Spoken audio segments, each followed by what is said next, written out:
-5 más 2.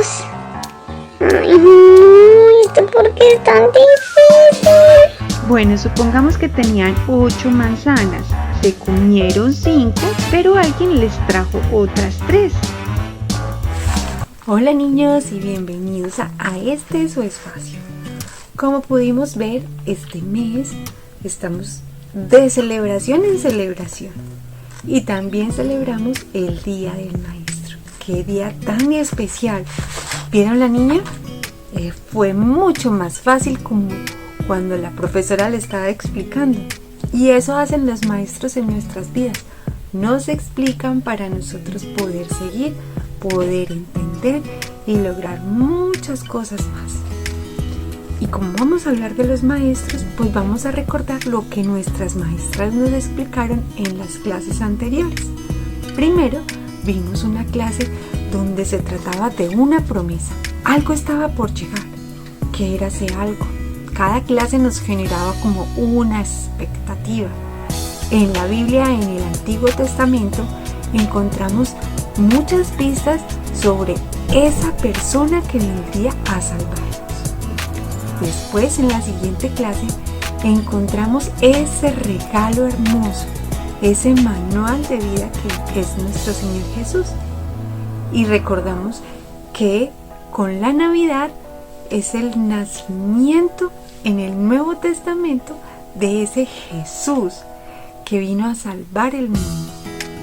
Y en la siguiente clase vimos cómo, a pesar de la muerte de Jesús, se dio la resurrección y conocemos a un Dios vivo, a ese Jesús vivo que estuvo entre nosotros, que tristemente fue a una cruz y con su sangre derramada limpió todos nuestros pecados y nos dio un camino hacia Dios. Eso fue lo que vimos en nuestra clase anterior. Y en esta clase vamos a hablar de los maestros. Entonces vamos a hablar del maestro de maestros, Jesús. Pero si Jesús era un maestro, ¿cómo enseñaba? Pues hoy les voy a mostrar cómo enseñaba Jesús a través de las parábolas. Vamos a ver. Jesús de Nazaret fue un maestro excepcional, y algunas de sus enseñanzas más conocidas fueron dichas por medio de historias cortas llamadas parábolas. Sí, como que el reino de los cielos es semejante a un mercader que está buscando perlas. Y cuando encuentra la mejor de las perlas, lo vende todo para poder comprarla. Debió ser una perla increíble. O que el reino de Dios es como una pequeña semilla de mostaza que un agricultor plantó en un jardín, que creció y se convirtió en un árbol gigante y aves vinieron a posarse en sus ramas. ¡Qué hermosa imagen! Pero, ¿qué significa? Exacto, las parábolas de Jesús no dejan todo claro. Más bien, él quería estimular la imaginación e invitar a la gente a ver desde una perspectiva diferente lo que Dios estaba haciendo. Muchos maestros han usado historias para enseñar a los estudiantes sobre moralidad, religión, filosofía. Pero Jesús no usó sus parábolas para enseñar conceptos religiosos abstractos o ideas morales. Él dijo que sus parábolas trataban acerca de sí mismo y de su misión. Su misión, que consistía en anunciar que el reino de Dios estaba llegando a la tierra tal como existe en el cielo. Exacto. Así que en los días de Jesús, los israelitas estaban bajo el dominio del Imperio Romano. Pero sus escrituras prometían que un día Dios vendría como rey a gobernar a su pueblo.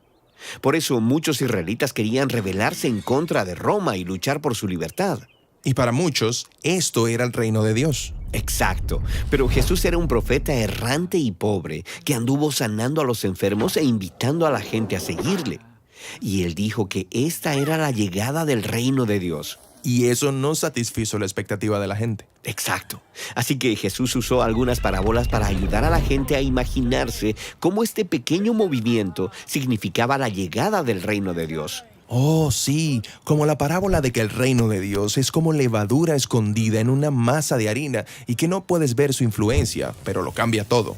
Jesús también contó parábolas acerca de cómo los valores del reino de Dios eran totalmente diferentes, sobre cómo las personas menos importantes para el mundo son en realidad las más importantes para Dios, en especial aquellos que son pobres y de baja condición. Sí, como la parábola del hacendado que contrató jornaleros durante todo el día. En la mañana, más tarde en el día y aún hasta el final del día. Y cuando fue el momento de pagarles a todos, les pagó la misma cantidad. Cierto, Jesús les estaba mostrando cómo el dinero y el nivel social son irrelevantes para Dios, quien ofrece su generosa misericordia a todo el mundo. Ahora, no todas las parábolas tienen finales felices. Algunas son muy intensas.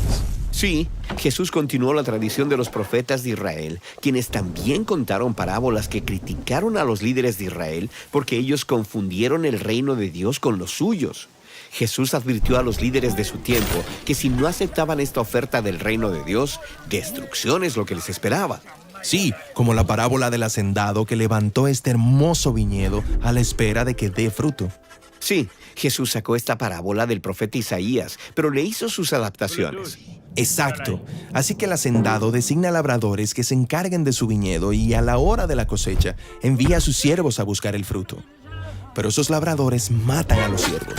Así que el hacendado envía a su propio hijo para que confronte a los labradores, pero a él también lo matan. Así que Jesús le pregunta a las personas a su alrededor, ¿qué creen ustedes que debería hacer el dueño de la viña? Oh, ¿él va a castigar a esos labradores y contratar a otros nuevos? Jesús sabía que si Israel continuaba por su actual camino, serían destruidos por Roma. Así que en parábolas como estas, Él está forzando a la gente a tomar una decisión sobre su oferta del reino de Dios. Y ahora las personas van a rechazarlo, ignorarlo o confiar en Él y seguirlo. Pero si este mensaje del reino de Dios es tan importante, ¿por qué esconderlo en parábolas? ¿Por qué no dejarlo más claro? Bueno, a través de acertijos y parábolas, Jesús podía decir cosas muy atrevidas que revelaban la verdad para aquellos que fueran de mente abierta. Para aquellos que tuvieran oídos para oír, podían ponderarlas y entenderlas con mayor profundidad.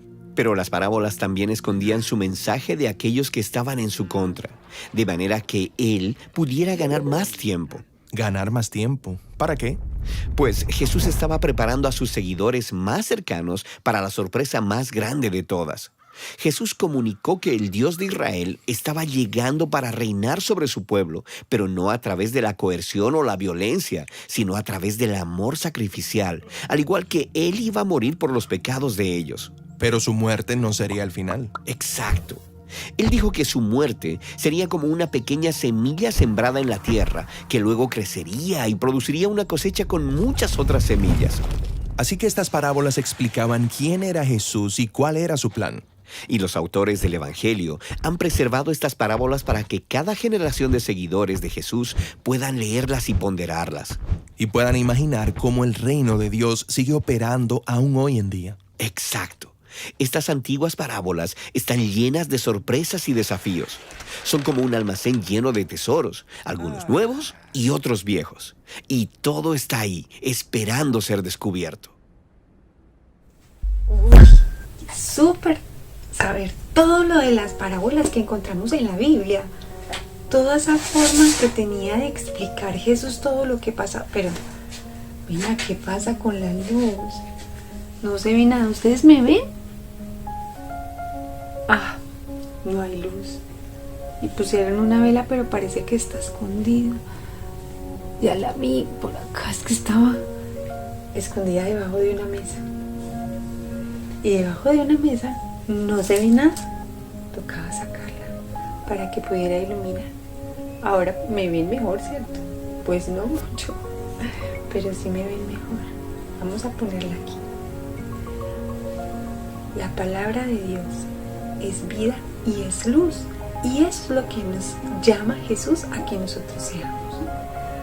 Antes de subir al cielo, Jesús nos dejó una tarea muy importante, y era que otros conocieran su gran amor a través de nuestras vidas. Pero antes les había dicho a los discípulos por medio de un versículo que ustedes estuvieron viendo las pistas mientras salían de la clase que estábamos haciendo. Iban saliendo unas palabritas y ustedes tienen que descubrir qué versículo es, donde Jesús nos compara con una vela encendida, escondida, donde Jesús no solamente nos compara con esa luz, sino con la sal. ¿Recuerdan qué hace la sal?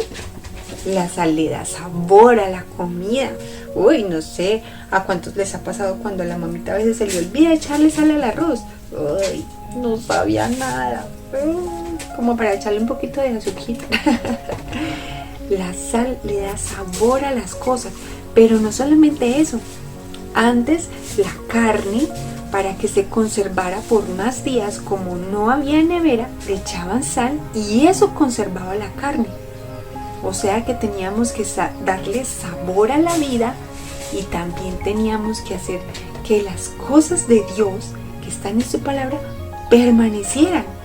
Pero más allá de todo eso, también la sal la utilizan para las heridas. ¿Ustedes se imaginan? La palabra de Dios permanece, la palabra de Dios es luz y la palabra de Dios sana corazones. Y eso es lo que quiere Jesús decirnos con ese versículo tan hermoso que ustedes van a descubrir. Tenemos que ser sal y luz. ¿Dónde lo podemos encontrar? Vamos a buscarlo. La verdad es que la palabra de Dios tiene grandes sorpresas que muchas veces no hemos descubierto. Y la vida de Jesús tiene muchísimas cosas para enseñarnos. Cada parábola es una enseñanza y es una forma de entender qué quería decir Jesús con eso, pero era una forma práctica de aprenderlo. No era una álgebra de Bartór, no, eran ejemplos de personas como nosotros que vivían situaciones. Jesús es el maestro por excelencia y muchos de nuestros profesores nos han enseñado por medio de ejemplos y muchas cosas en nuestro colegio. Y Jesús nos enseñó de la manera más hermosa que teníamos que amar a los demás, que teníamos que ser luz en medio de oscuridad, que teníamos que darle sabor a la vida con todo lo que tenemos en nuestras vidas y en nuestros corazones. A eso es lo que nos llama ese maestro de maestros. Yo les voy a invitar a que cerremos esta clase pidiéndole a Dios que esté en nosotros y que podamos ser todo eso que Él nos enseñó. Les voy a invitar a que cerremos los ojos ahí donde estemos y que le demos gracias. Papito Dios, gracias por tu presencia en nuestras vidas. Gracias porque cuando subiste al cielo dejaste a tu Espíritu Santo para que nosotros pudiéramos recibirte en nuestros corazones. Y ya que estás en nuestros corazones, te pedimos que hagas tu tarea en nosotros. Que cada vez que escuchemos una parábola, entendamos qué es lo que quieres que nosotros hagamos y cómo actuemos. Te pedimos que muevas nuestro corazón cuando vamos a hacer algo malo, para que no lo hagamos, para que no nos equivoquemos, para que no seamos groseros, para que no digamos mentiras, para que hagamos todo lo que tú quieres que nosotros hagamos y seamos tal cual tú quieres que nosotros seamos. Te ponemos este tiempo en tus manos, sabiendo que eres tú quien habla a nuestros corazones. En Cristo Jesús, amén. Qué maravilloso maestro tenemos.